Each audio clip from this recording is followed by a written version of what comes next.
Meus amigos, se vocês acharam que seria um pouco diferente do que foi 2025, claramente não vai ser não. Mais uma partidinha que a gente assistiu na live na Kick, né? Sempre das 1 às 9 a gente tá online, quando tem jogo do Palmeiras a gente acaba adiando um pouquinho pra assistir, né? Então acompanha com o chat. Então, o link tá aqui na descrição, tá? Pra você que quiser assistir e me acompanhar. Faço live de UFC e também assistindo os jogos do Palmeiras. E mais uma vez a gente percebeu, e eu principalmente, né? Que difícil é assistir o Palmeiras. Muita gente que não é palmeirense não entende. Quando eu posto um vídeo reclamando, criticando alguma coisa, você não é palmeirense? Mas a maioria, 90% desses, inclusive, falaram que os torcedores do Palmeiras são ingratos porque criticaram o Everton e agradeceram por ele ter saído, não assistem os jogos do Palmeiras. Que dificuldade é de assistir esse time?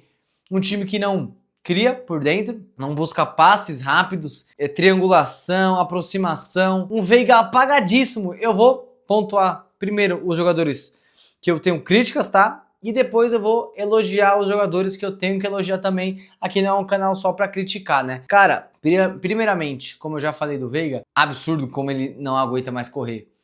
Ele não cria essa aproximação pra buscar o jogo o tempo inteiro, porque o meia é pra isso. É o desafogo do time. É a conexão entre o meio e o ataque. O Veiga tem que ser esse cara, ou o Maurício tem que ser esse cara, o Andreas Pereira, se jogar como um pouco mais avançado, tem que ser esse cara. E o Veiga não consegue mais fazer isso. Ele não tem mais o dinamismo, a dinâmica de acelerar, de parar, de travar, de controlar o tempo que o time pode acelerar o jogo, o tempo que ele vai ter conforme o jogo. Às vezes o meia, o volante, é esse cara que temporiza, que acalma, que acelera quando precisa. O Veiga não tem mais essa capacidade.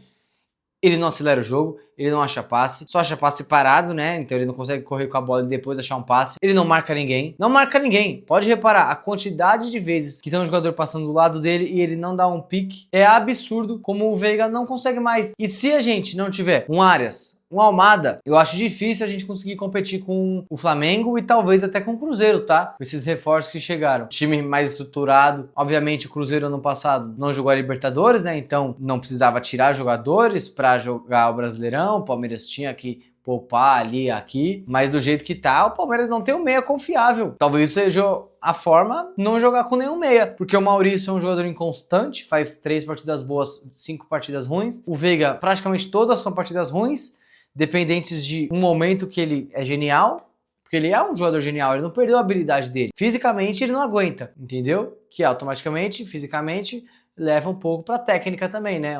Andam juntos, né? É triste. Se o Palmeiras não tiver culhão de bancar um jogador de alto nível, assim como o Flamengo, né? Tá indo atrás do Paquetá, eu acho difícil o Palmeiras conseguir bater de frente, tá? Sinceramente, o futebol sem opção, eu ia até criticar o Alan, mas eu acho que é muito mais pelo que o Palmeiras entrega, tá? O Alan teve poucos momentos no jogo de dribles, mas eu acho muito pelo que o Palmeiras entrega pra ele. O Palmeiras entrega poucas bolas com ele pra ele ter a oportunidade de ir no mano a mano. As bolas que o Alan domina no meio de campo, raramente o time balança. Vamos dar um exemplo aqui do Real Madrid. O que o Real Madrid faz? Balança o time pra direita para achar o Vinícius Júnior na esquerda sozinho. O Palmeiras não faz isso. Não tem um jogador para virar essa bola do nada, para balançar e acelerar rápido. Por quê? Porque quando toca no Veiga, o Veiga não vai ter essa capacidade de acelerar. O Emiliano Martínez não vai ter essa capacidade de acelerar. Que partida do Emiliano Martínez, hein? Que partidinha. Nada mais também, nada menos do que a gente já tá acostumado. Do que ele fez na semifinal, no jogo de ida da última Libertadores. A gente já tá acostumado a isso. Ele já costuma fazer isso. E mais uma vez, por sorte, ele não entregou um gol. Porque ele entregou a bola. Eu até postei um Reels no Instagram do lance, né? Eu assistindo. Ele entrega no meio de campo, no contra-ataque. Por muita sorte, o jogador do Santos acaba não chutando bem. E o Carlos Miguel faz uma boa defesa. O Emiliano Martínez tem que acordar. Porque depender dele, ferrou. Graças a Deus, Lucas Evangelista já volta, né? Ele, Marlon Freitas, Andreas Pereira. Larson, muito bem, Larson. Não dá pra querer que ele carregue o time. Não dá. É loucura. A gente tem que ter paciência e entender que esses jogadores da base vão aos poucos criando confiança, vão aos poucos evoluindo. Não podemos jogar as responsabilidades para eles. Eles têm que fazer uma boa partida, eles não podem fazer nenhuma cagada? Não pode. Se fizer também, a gente, tudo bem, entende que o cara tá começando a carreira e faz parte. Mas a gente não pode jogar a responsabilidade da partida e querer que o Larsson resolva como resolveu no último jogo. Isso não pode acontecer. Não pode, é loucura. Então, muito boa a partida do Larsson. Kelvin. Meu Deus do céu, cara. Eu não aguento mais ele, o GI. Jogadores que não têm qualidade de passe absurda, não são extremamente fortes, não são extremamente rápidos, não são finalizadores natos. Eles são bons no quê? No que esses dois laterais direitos do Palmeiras são bons? Vocês não fazem nada bem. Eles são mais ou menos e pra menos em tudo. Eles não chegam na linha de fundo. É uma loucura. Quem que mandou contratar esses caras? Não dá. Não dá. Tem que vender e contratar um lateral direito. E esses dois lateral direito vai trazer problema para o Palmeiras. Eu já disse. Marcos Rocha e Mike, estavam na hora deles irem embora? Sim, estavam velhos. Olha a diferença do Marcos Rocha e do Mike pro Kelvin e pro Giai. É assustador, irmão. Eles não fazem nada bem. Eu fico angustiado toda vez que ele pega na bola, porque ele não cria uma jogada diferente. Ele não auxilia o Alan, por exemplo, nenhum dos dois. Que partidinha do Kelvin. É sempre uma partidinha nota 6,5, nota 6. Nota 7 no máximo. Eles nunca fazem uma partida melhor que essa. É absurdo. Gustavo Gomes foi bem. Murilo não foi muito exigido, tá? Piquerez, com muita dificuldade também para criar, por causa que tinha o Riquelme do lado dele. Inclusive eu já joguei bola com o Riquelme, tá? Centro da coroa, quem sabe sabe. Moleque, gente fina. Desejo o melhor de tudo pra ele. Não dá pra querer exigir dele também como do Larsson. Não dá pra querer que ele construa várias jogadas, a não ser que ele fosse um jogador muito acima da média. Não é um jogador muito acima da média, como o Hendrick, Estevão, Conceição, Alan. Não é. Espero que o Conceição seja isso que eu tô imaginando. Então o Piquerez fez uma partida ok, nota 7 pra 7,5, porque ele também não tinha tanto apoio, né? O Larsson tava do lado dele, o Veiga não ajuda ninguém. O Riquelme estava do lado dele, então ficava muito difícil para ele. Flaco, finalmente o Flaco tocou a bola.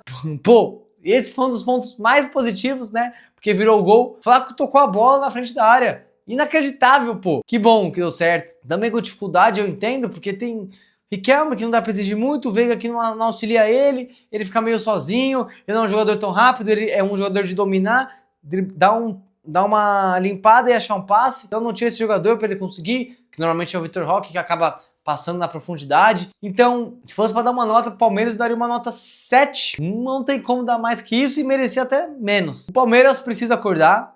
Eu não, falando sério, eu não vejo sinais que vão fazer o Palmeiras jogar mais do que isso. É exatamente o mesmo time que a gente viu em 2025 inteiro. Todo jogo após a partida, eu vou vir aqui, vou dar umas considerações pela partida, vou imaginar o que pode ser feito, porque é o que a gente quer é palmeirense, a gente quer o melhor pro time. Eu não quero vir aqui toda vez criticar, eu não quero elogiar. Eu vou elogiar o máximo que eu puder, mas quando tiver que criticar, eu vou criticar. Porque não pode um time desse, no primeiro tempo inteiro, só dar uma finalização.